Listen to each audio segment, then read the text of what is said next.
I had never seen an El Hijo de Vikingo match before until tonight. Holy shit.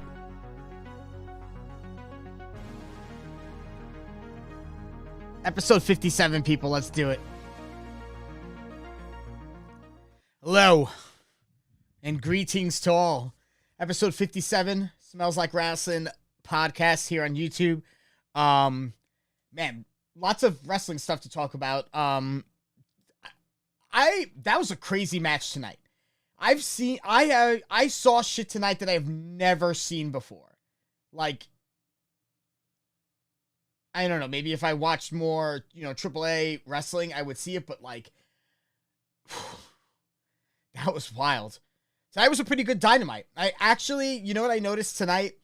For the first time in a while, because there was a period after All Out where I don't know, man, something kicked me out of, like, AEW and shit, but I gotta say, the last several weeks, just the quality of the wrestling in the ring has, like, got me getting, like, old school NXT vibes where I was like, I didn't give a shit about the stories, I just watched each week to see awesome wrestling matches, and I feel like AEW is really, is providing that. Do I think it's a sustainable business model? Not really, because unless, you know what I mean? Like, I just feel like wrestling with storytelling is a little bit more, palatable to the casual fan than just the pro wrestling. You know what I mean? Because then you're kind of hoping that they become fans of the art. You know what I mean? Like, and it's just, I don't know. I just think I like what AEW is doing because I'm a pro wrestling fan. So, like, I like watching this stuff. But also, I'm seeing, like, really good in-ring stuff on Raw and SmackDown also. Now, Raw and SmackDown, I gotta say, I've been watching Raw and SmackDown really more for Bloodline storylines. And now that they're finally separating the storyline and, like, you have Cody doing his thing with Roman, then you had Sammy and Kevin doing their thing, and then finally the Usos got involved, and now all this is coming together.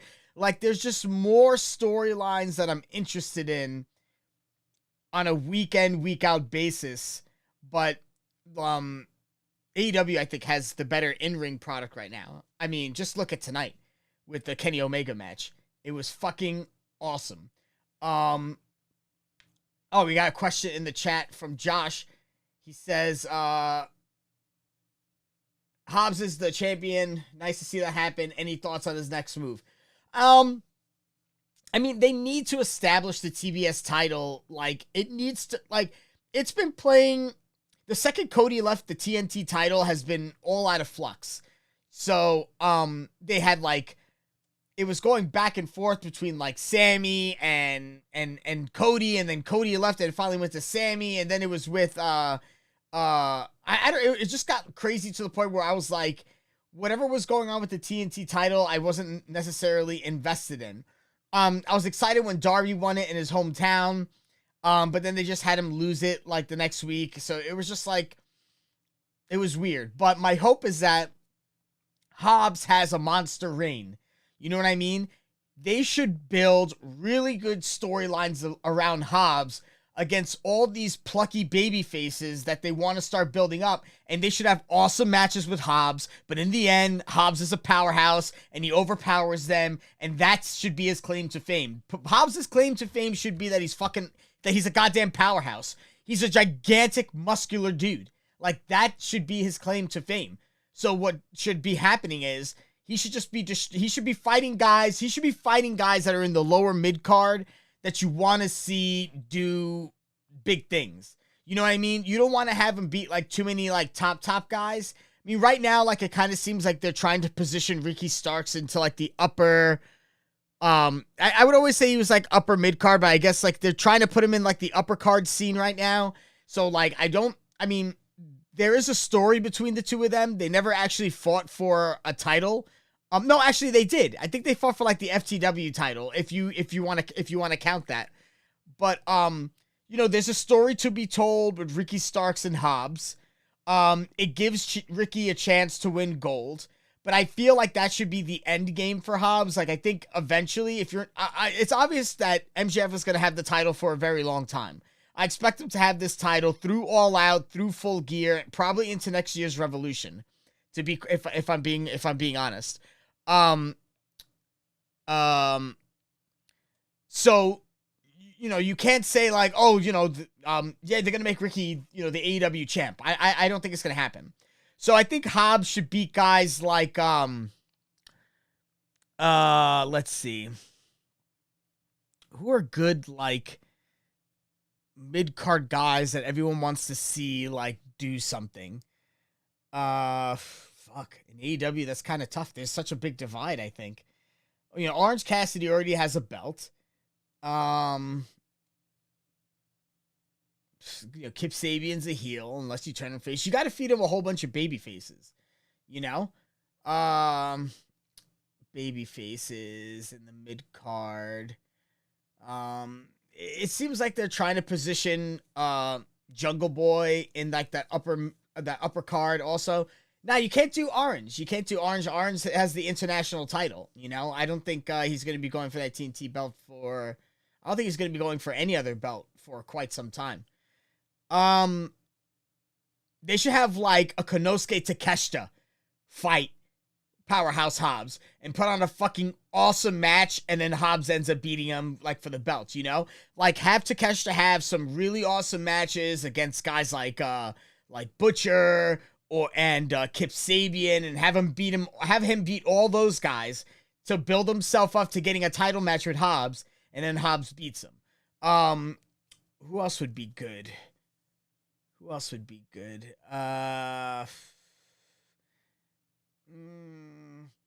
I want like guys that like I feel like you think could win the title. So I would say like a Chucky T or a Trent Beretta. You couldn't say because like I like me as a fan, like as an audience, I'm already conditioned to be like, okay, these guys are cool and I'm gonna like them.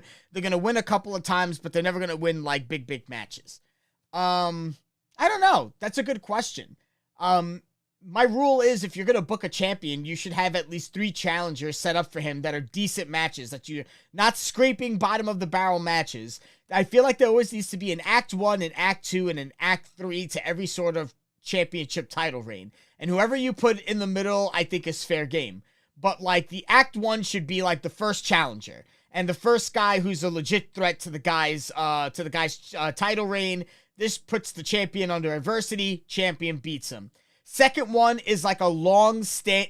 Now, the second and the third one could be interchanged. The second or the third one could always be a long-standing rivalry, and that ends up blowing off. For example, Cody, all right? Cody is going to end up winning. Well, depending on what you've read online, that reports to the contrary. I believe that Cody is going to win at WrestleMania and be the champ. I think it's time for Roman to lose the belts. It's time for them to free the creative waterway and allow people to have reigns and win titles and lose titles, and then other people get built up and so on and so forth. And it becomes something where, like, the titles become more interesting because you never know when it's going to be dropped. That's the appeal to title chases. You never really know, okay? So, if indeed Cody does win, all right, I think his end game is going to be Gunther. I think at this time, it's Gunther's time. If we want, like, a monster heel, Gunther is perfect. He's been an absolutely fantastic Intercontinental Champion for the WWE. Absolutely fucking fantastic. He was a fantastic UK champion, and he was an even better IC champion, and I think he'll be an even better, WWE champion. I think he is going to be the last guy that Cody has to face. I felt that seeing them in the ring at the Royal Rumble. And there could always be something that sticks in Gunther's craw that it was, but that he didn't win the Rumble, that it was Cody. I think that's his end game. Now, Cody also has a long-standing feud with Seth Rollins. Obviously, Seth Rollins right now is feuding with Logan Paul. But I have a feeling that Seth Rollins is going to be the Act 2 of Cody's title reign. It's going to be, this match will probably take place at a big pay-per-view.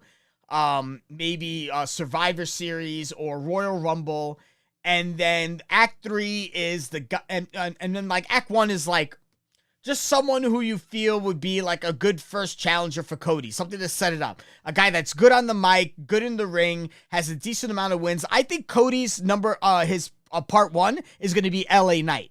That's what I think. I think LA Knight is primed to get put in the main event scene. I think he's awesome on the mic. He's great in the ring. He's got a great look. And I think that putting him in that spotlight at least lets people know this is the guy that could challenge for the world title. He's not a guy in the mid-card fighting, like with Otis and Gable and shit. This is the guy who's getting into the ring and talking with guys like Roman and guys who have held belts and who have done shit. So, I think LA Knight's going to be his part 1. I think Rollins is going to be his part 2, and then I think Gunther is going to be his part 3. So the question now, this begs the question, going back to what Josh was saying about Hobbs' next move. Like, me personally as a booker, like if someone was just like, we're making Hobbs your champion, book his title reign, I would say it should end with Ricky Starks. And Ricky Starks should win the belt because I think that's the trajectory that Ricky is on. Hobbs got a belt before Ricky, all right? You could say what you will about the FTW title, but in terms of AEW Gold, you know what I mean? Like Hobbs got it before Ricky did. So I also think that that's another reason why I think like it's Ricky's time. You know what I mean? Like that should be Ricky's first championship win because he's not winning the AEW title. He's not going to be a tag team, and I don't think he's meant to be an international champion. But to be quite honest, I don't really know how they're booking that title anyways. It's kind of in flux. You don't really know. Like, Orange Cassidy is a guy who's pretty much one of their, the stars of AEW, and you gave him this belt. So it's like, and he's held on to it for a while. The first person who got it was Pac in that awesome match at Forbidden Door, I think. It was at Forbidden Door. That was the match with Miro and that Rhino dude. I forgot what his fucking name was. And Malachi Black. So I don't know. I don't know who's gonna be Hobbs' part 1. I don't know. I have no idea. Anywho, so in regards to news outside of AEW, because I like to talk a little WWE before I start, the hug has happened. Sammy and Kevin Owens are now one. They became a team together on SmackDown. I thought it was interesting that it was like Cody who was the one who kind of tried to bring them together. I think Cody also knew, like, it was a cool babyface move for Cody. He puts together a tag team that the fans want to see come together. He doesn't try and push it and really make it about himself. It really did put Sammy and Kevin in the spotlight. And now this is going to allow because I have a feeling night one, it's going to be the Usos losing the belts to Sami and Kevin, which it really should be the main event. I mean, I don't think that Charlotte and Rhea honestly deserve a main event spot at all. Co-main event, fine, because it's the women's title, but like, this is one of the biggest storylines that WWE has had since maybe the Yes Movement storyline. You know what I mean? There's not been a storyline that has captured the crowd like this. It deserves to have the main event spot. You want to know why? Because it's not about the wrestlers. It's about the payoff for the fans, right? You guys, like wrestlers say, like, oh, we're doing it for the fans. Well, the right payoff for the fans is to put the two biggest storylines front and center and the 2 nights of the biggest show of the year. That's what makes sense. That's what the fans deserve. That's why people are still, and Jericho, rightly so, was very upset that the payoff for Sami and, for Jericho and Kevin wasn't higher up on the card at Mania. You know what I mean? Like, it just didn't make any sense. It just didn't make any sense. It should have been for the title and all that crazy shit. Anywho, so it was well put together. The crowd is totally behind it. On Raw, they established, like, listen, Sami and Kevin, like, we want the tag belts. And they got the Usos to do it. So the Usos are going to be now putting up their undisputed tag belts up against Sami Zayn and Kevin Owens at WrestleMania. Roman is going to be challenged by the winner of the Royal Rumble, who is Cody, at WrestleMania. So there we go. The biggest storyline going on in wrestling right now, the Bloodline, is now in 2 major title matches. And these matches, I think, will signify a true end of an era for the Vince regime. Because really, the only carryover storyline that has come from the Vince machine is the fact that Roman and the Usos have been running roughshod over everyone for almost 3 years. And have all the belts, and it needs to stop. This is going to mark a significant change. You want to know why? Because it's going to change the structure of the show. It's going to change the booking of the show. Because now there are going to be 2, in my opinion, and this is my guess, that if Cody wins, the titles will be separated, and we'll have one title on one show and one title on another, both for the tag teams and for the world title. All right? Now they could be 2 separate shows with 2 separate bookings, no one hopping back and forth.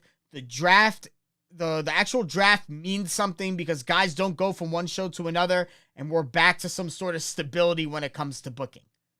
All right? That's what I think. So I think that they're going to split the belts up, and both the shows are going to go their own way, and that's what this company desperately needs creatively. And it was in a stranglehold by Vince, and it's finally coming to an end. Now, there has been talk that there are people who still think that Roman should win at Mania. Dudes, Roman has had the belt for over 900 days. Okay? Enough is enough. How much longer do you have to have this guy hold the belt? It's time to cut the umbilical. It's time. You want to know why? Here's what I think. I think people are fucking terrified of how Roman is going to be perceived without a belt, without a title. That's what I think. And you know what? If you're that fucking afraid, then you shouldn't be saying like, oh, Roman's the best. Nah, because if Roman really was the best, no matter what they fucking do to him, he's still going to be the fucking man. All right? Now, that's based on the booking that they do for him and his charisma and what he's able to pull off in the ring and on the microphone, all that shit. You know what I mean?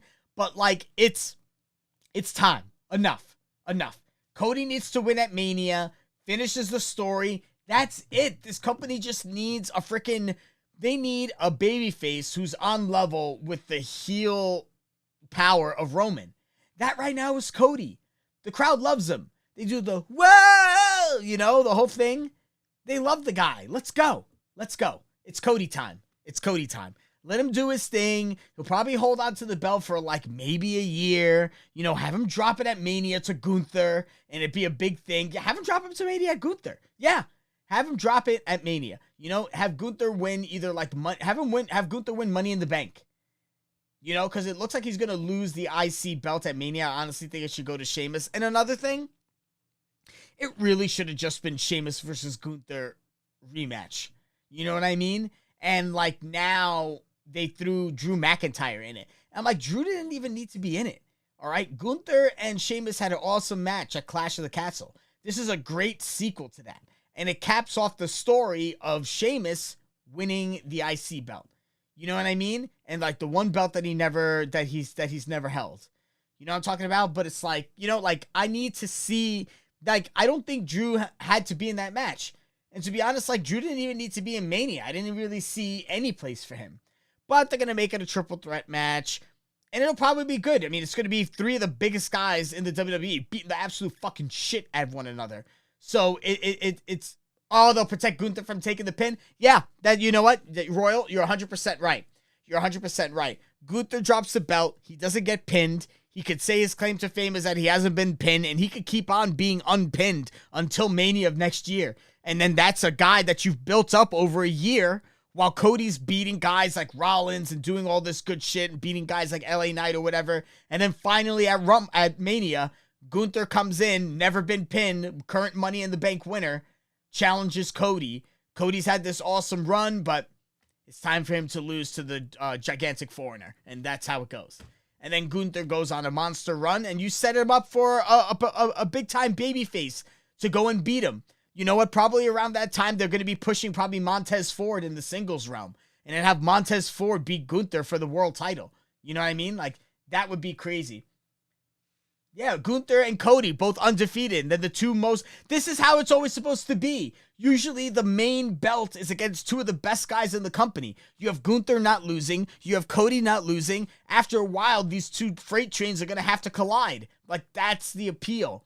Outside of it just being, like, money matches where, like, two legends fight each other, like tonight with Kenny Omega and El Hijo de Vikingo, you know, like, those are the two kinds of matches you could kind of make. You can make... You can make title fights against two of the best. You can make money fights. You can make like grudge matches or like blood or like feuds or something like that, you know? But aside from the IC title match, I'm interested in for Mania. The tag title match, I'm interested for Mania. The world title match, I'm interested for Mania. I'm actually moderately interested in Ray versus Dominic at Mania. And who is doing the Hell in the Cell match? Balor and Edge, I'm interested in. Logan Paul and Rollins, I'm interested in. So Mania is, you know, that's a good chunk of matches for 2 nights. You know what I mean? Which means technically if I put all those matches together, I get 1 night. So out of the 2 nights, there's 1 night of bullshit and 1 night of good wrestling. Which begs the question, why the fuck are they doing 2 nights? Whatever. The matches with Bayley, couldn't give a shit. The match with Charlotte, couldn't give a shit. The match with Bianca, couldn't give a shit. Anything that has to do with Bray Wyatt, couldn't fucking give a shit. There's not much else on that show that I could think of off the top of my head. But if they're matches I can't remember, maybe they're not matches. Then maybe they're not matches worth watching. So tonight's Dynamite had a couple of good matches, couple of matches. Main event tonight was Kenny Omega versus El Hijo de Vikingo. Moxley versus Stu Grayson. Tony Storm versus Sky Blue. The Guns put their titles on the line against Top Flight. Orange Cassidy, and I have stuff I'd like to say about the AEW Tag Division. Orange Cassidy, Darby Allin, and Sting versus Kip Sabian, Butcher, and The Blade.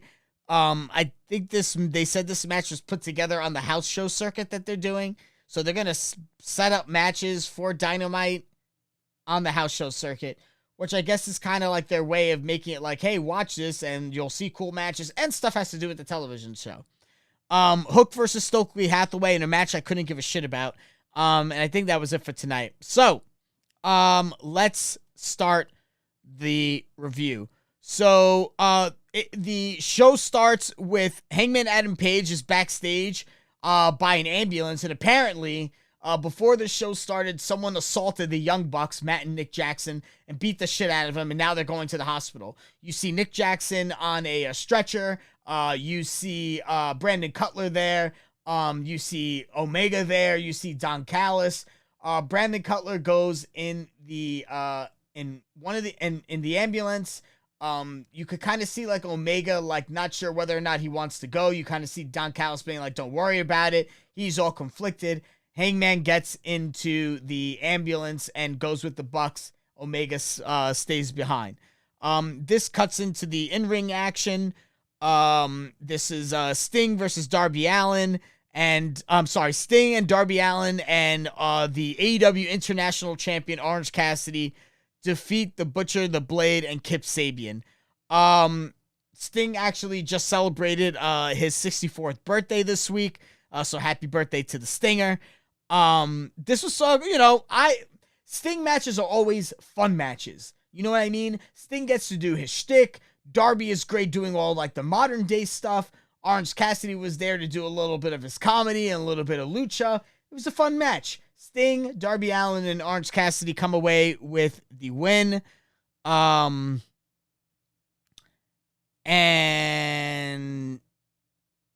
yeah. At the end of the match, they meant to take note that while they were celebrating, Darby was staring at a banner promoting, Double or Nothing, which it further impresses the fact that Darby has his eyes on AEW Gold. He wants to challenge. He wants a title shot against MJF. So I honestly think it's going to be a fatal. It's pretty blatantly obvious it's going to be a fatal 4-way at Double or Nothing. Unless they're going to have MJF go through each of the 4 pillars simultaneously, one at a time. So who knows? But it's obvious that he wants them to move up in the rankings. So they are definitely going to start. If I was booking the show and they were talking like that, I expect there to be matches from now till May featuring almost every week Darby Allin, Sammy Guevara, and Jungle Boy. All 3 of them should be in matches winning for the next several weeks. Period. There shouldn't be a single episode of Dynamite where at least there should be a single episode of Dynamite where there's like not one of them is challenging for the belt. They all should be challenging for the belt on Dynamite. And until Rampage becomes something worth watching, Dynamite has to be Dynamite. They did a quick video package promoting the Vikingo and Omega match. Before the next match started, Excalibur tells the audience he got a text message from Brandon Cutler, who left in the ambulance with the Bucks, and they said it was the Blackpool Combat Club who attacked Matt and Nick Jackson. So, this now continues this feud that's going on between the Elite and the Blackpool Combat Club. You got Hangman somewhere in the middle, because now it's this feud really was between Hangman and Moxley. Then it became between the Dark Order and the Blackpool Combat Club. Then the Elite got involved to defend Hangman, and now the Blackpool Combat Club is feuding with the Elite. So we'll see about that. I mean, they're actually a cool trio. To see that trio versus House of Black would be pretty fucking awesome. The Guns, Austin and Colton Gunn, defeated Top Flight, consisting of Dante and Darius Martin, to retain the AEW tag team belts. I mean, a lot of it was a commercial break. Here's what I wanted to say about the AEW tag team division. It's clear now, to me at least, that they want to showcase the young tag teams in AEW. So basically what they did with Max, showcasing a young talent as the AEW champion, it looks like that's carrying over into all their other belts. Really, like they have Powerhouse Hobbs on there. He's homegrown talent. They got MJF. He's an AEW guy from day one. They had Orange Cassidy. He's been an AEW guy for a while. So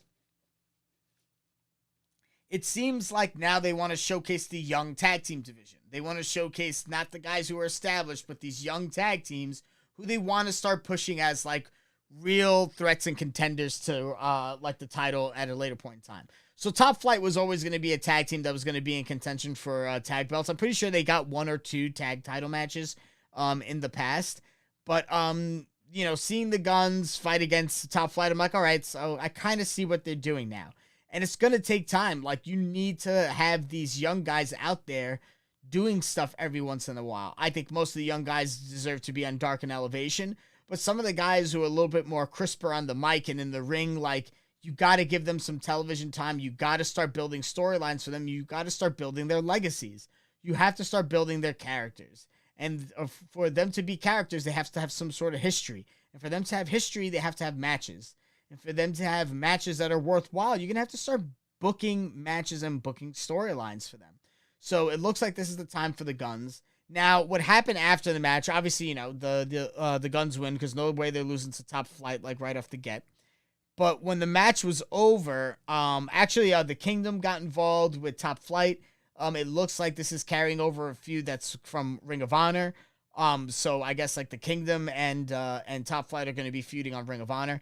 I haven't paid for Honor Club yet. I probably will. I have every other streaming service anyways. It makes zero sense for me to have one that's specific to wrestling. I already have New Japan. So I'll start trying to be able to watch that and kind of figure out what's going on in the storylines and see how they all connect. FTR comes out. Guns tell them to cut the music. They emphatically say there's nothing that FTR has that they want. They have nothing to deal with. They have no leg to stand on. They don't want to fight them for the belts. They never will fight them for the belts. Blah, blah, blah. And then FTR drops the whole, if we don't beat you, we will quit AEW. So there was a tweet that Dax Harwood put out and basically saying that him and Cash have come to a decision on their futures. Now, this will answer one of the big questions for 2023. Where does FTR go when their contracts are up? Now, obviously, they came to AEW, and to be honest, in my opinion, they got everything that they wanted. And they beat the Young Bucks for the titles. They were AEW Tag Team Champions. They were Ring of Honor Tag Team Champions. They were AAA Tag Team Champions. They were IWGP Tag Team Champions. They put on some of the best matches in tag team history with a plethora of tag teams, most notably the Briscoes with their series of 3 matches. FTR has done everything. Now, an argument could be made that they've done everything that they can do in AEW. They might as well go over to the WWE where hopefully they're splitting up the tag belts and they can have awesome matches against like the Usos or Sammy and Kevin or Street Profits, Gable and Otis. There is a decent tag team division in the WWE across both shows in the men's divisions, and there is no shortage. And they need a team that the crowd will accept as a tag champions that they don't really need to build. So FTR returning to WWE, I could definitely see happening. They'll probably get paid more money in the WWE. And I don't know whether or not they'll have an easier schedule. But that is a landing zone. Or they could be like, hey, we've done everything that there is to do. We could definitely probably get more money from Tony. He could book us however the fuck that he wants. We've already made our money. We've cemented our legacies. We're one of the greatest tag teams of all time. And they can really do whatever they want. They can really do whatever they want and make their money and have a great schedule. And, Dax has a kid, and he probably wants to be able to spend more time with her working for AEW than he would for WWE. So, it's a possibility. I mean, Cash, he always says that he has, like, no wife, no kids, so he has nothing tying him down to anything. So I'm pretty sure he just will go along with whatever Dax does because the guy's a free spirit. He could do whatever the fuck he wants. He could pick up and start over and go anywhere. It's not, and he's going to be fucking rich. So, I'm not sure. I'm not really sure. But the decision of that match is going to let the fans know what the fuck they're doing. If they end up leaving AEW, it's obviously going to go to WWE. If they end up winning the match and becoming tag champs, great. They stay in AEW, and then they can have another feud with the Young Bucks. Now, in my opinion, this next match with the Young Bucks should really be the match that we've all been waiting for, and I'll tell you why. In the match that the Young Bucks had with FTR, Matt Jackson was injured. So a lot of the shit that they were planning to do in that match, they could not do. Which means we really have yet to see a fully 100% FTR versus a fully 100% Young Bucks. And I feel like that is a match that they could definitely deliver to us. And it's always been about the tag belts between those two teams. So, the Bucks have yet to be. No, actually, did the Bucks beat FTR? I think they're 1-1 with them, maybe. So if someone in the chat, I don't know if they could check on that for me, but no, it's a possibility. It's a possibility, but I don't know. I don't know where that's gonna go, but more than likely, I think they said April is when their contracts are up. So maybe like Tony will get them to sign on for like a couple more weeks, so they could do double or nothing, and then have their match there. And if they lose, then they have a good a fond farewell to everyone in AEW. They're a well-beloved tag team. I think the AEW fan base will follow them wherever they go. I think the AEW fan base is more willing to follow them to WWE now that Vince isn't in charge and Triple H is there, and things should hopefully change when it comes to the booking and the storytelling of the shows more than it already has. So, very interested to see where that's going to lead up. Hook defeats Stokely Hathaway in a no DQ match. I'm to be honest, I got home from work and I needed to catch up, and this was 100% a match I was going to skip. The only fucking thing that I popped for was the fact that Stokely came out in Nation of Domination colors for his ring gear, and I just died. I just thought that was the funniest fucking thing ever. Then him giving Bryce Rensberg, the referee, a hug before the match, hysterical. Otherwise, who cares? Adam Cole comes to the ring. He talks about how he's going to be, coming back to the ring next week, which is also going to be the debut of AEW All Access, their like reality television show. So he comes to the ring. He's all excited, blah, blah, blah, and then finally gets to the point of who's his opponent going to be.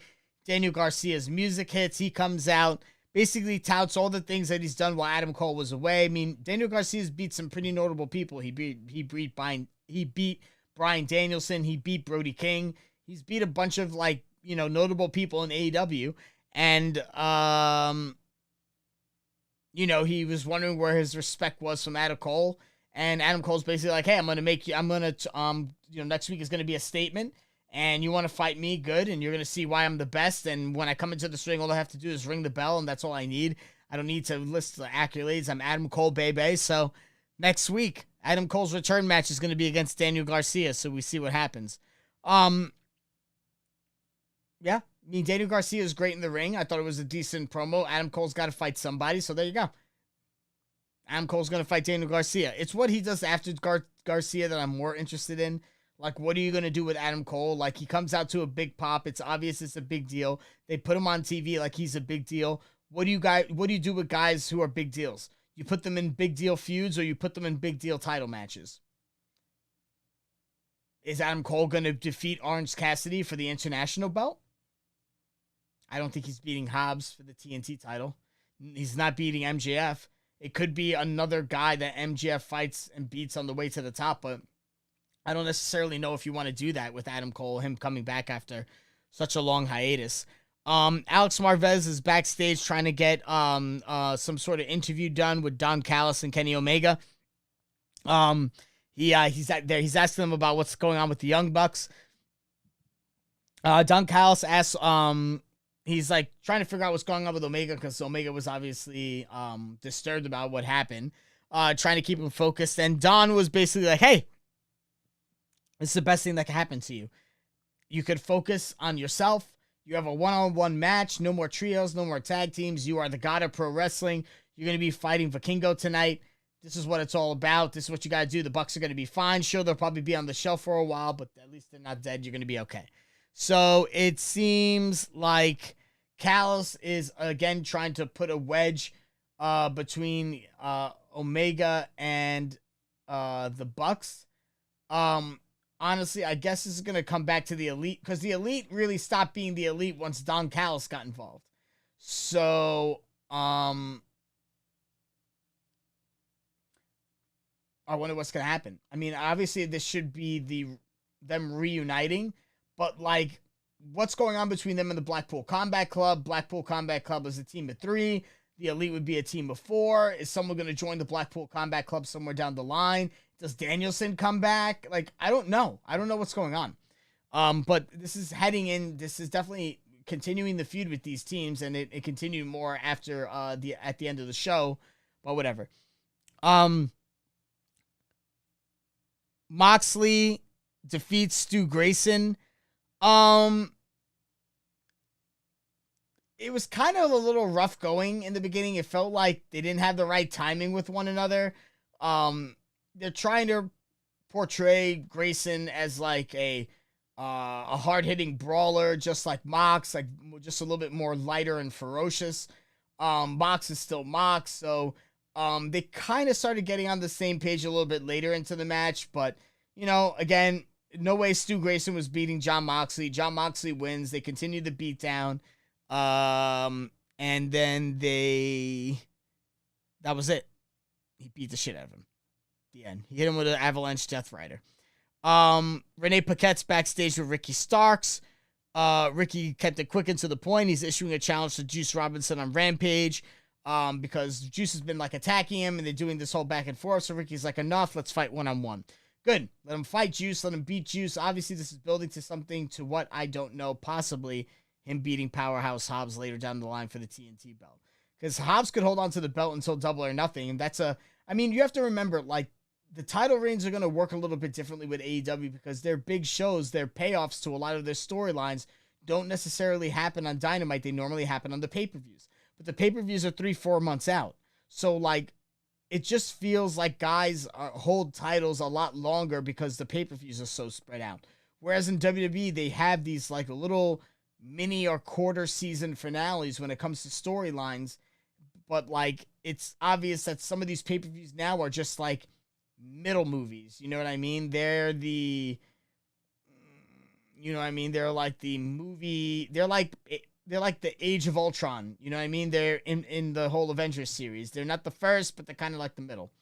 So, I don't know. Anywho. Next installment of QTV is up. I don't know who this Harley Cameron person is, but... Anywho. They have Powerhouse Hobbs beating Rey Fenix on Rampage.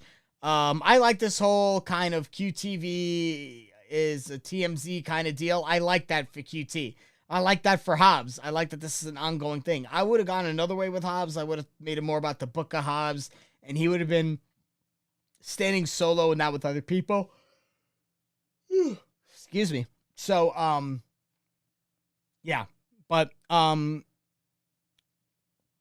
now he's going to defend the belt against Penta on Rampage. So, he took out one of the Lucha Brothers. Now he's looking to take out the second Lucha Brother.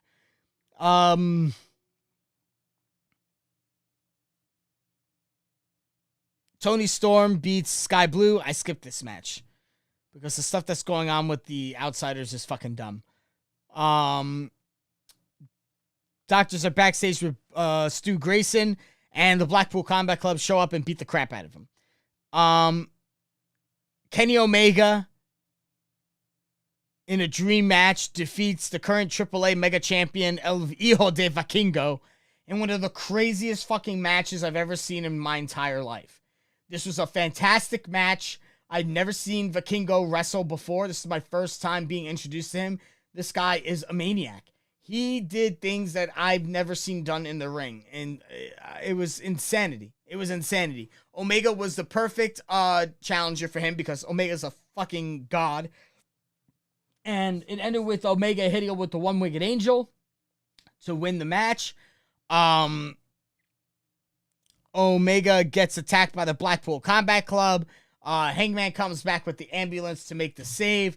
Callis kind of tries to con Omega into thinking that Hangman put his hands on him and attacked him. I think it's always dumb that they do shit like this because if you really want to know what happened, any of these guys could fucking watch Dynamite from last week. So if anything, like, Omega could be like, Don, I watched Dynamite from last week. You're full of shit. You know what I mean? So I just kind of, I'm never really a fan of them doing that kind of shit in the ring because you guys are on television. You all know you're on television. There's no such thing as, oh, well, what? Oh, no, well, I would always just say, play the footage back. It's obvious Don's a piece of shit. So this further complicates things with Hangman and the Elite. The Blackpool Combat Club's involved. I don't know where all that is going, But hopefully it's going somewhere. I just don't know where. I don't know if this is leading into another Blood and Guts, because I'm pretty sure the Elite were part of a Blood and Guts already. Or no. Maybe they weren't? They weren't. No, they were supposed to be, right? They were supposed to be, and then COVID happened. That's why the first Blood and Guts was the Inner Circle versus... I don't even know who. I forgot what the first Blood and Guts was. But yeah. Anywho, this is probably one of like the best main events that Dynamite's had in a really long time. Definitely goes up there amongst like top main events for Dynamite. If you haven't seen tonight's show, I implore you to go and watch it. If there's any match you should watch, it should be the Omega Vikingo match. And also you should definitely start taking a look at a lot of what this guy's doing in AAA, because it's just all luchadors there. It's insanity. So definitely check it out. I'd love to now see if I could find a Vikingo versus Rey Fenix or Penta match, because that match supposed to be fucking bonkers. Rampage this Saturday. It's at a new time, just for this week, Saturday at 10. Powerhouse Hobbs defends the TNT title against Penta.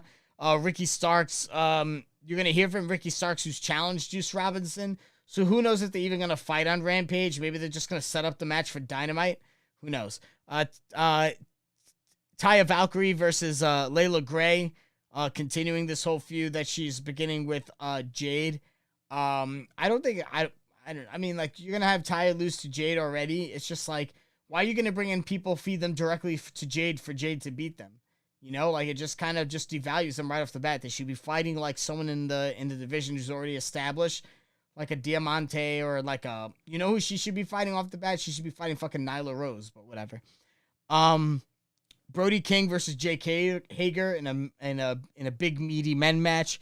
The Acclaimed, Anthony Bowens and Max Caster take on the Kingdom, Matt Taven and Mike Bennett.